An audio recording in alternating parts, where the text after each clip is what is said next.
American warships పైన Iran దాడి చేసినట్టుగా ప్రకటించింది. సో అందువల్ల ఈ సిచ్యువేషన్ మీకు ఈ క్రోనాలజీ ఏమర్థమవుతుంది క్లియర్గా, Trump is not honouring his own words. మీరు స్టేట్ ఆఫ్ హార్మోజ్ బ్లాకేడ్ తొలగించండి, యుద్ధమే ఆగిపోతుంది అన్నాడు. కానీ ఇప్పుడు స్టేట్ ఆఫ్ హార్మోజ్ బ్లాకేడ్ తొలగించాక కూడా యుద్ధం ఆపకపోగా నావల్ బ్లాకేడ్ కూడా ఆపనని చెప్పి మీకు ఇరాన్ నుంచి చైనాకు వెళ్తున్న షిప్ పైన ఫైరింగ్ చేస్తే ఇప్పుడు ఇరానే ఈ స్థాయిలో రియాక్ట్ అయి మళ్ళీ చర్చలకు రామని ప్రకటించింది. ఆల్రెడీ సెకండ్ రౌండ్ ఆఫ్ చర్చలకు మేము వెళ్ళాము అని ప్రకటించేశారు. మీరు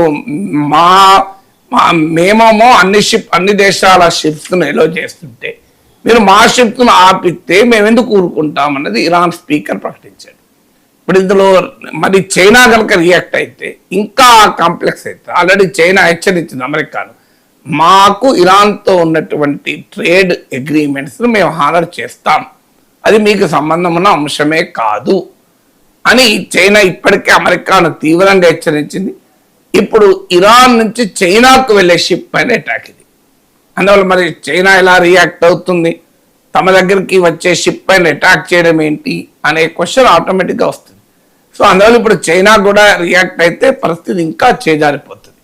సో అందువల్ల మీకు క్లియర్గా గ్రౌండ్ సిచ్యువేషన్ మొదటి రీజన్ ఈ చర్చలో మళ్ళీ ప్రశ్నార్థకం కావటానికి.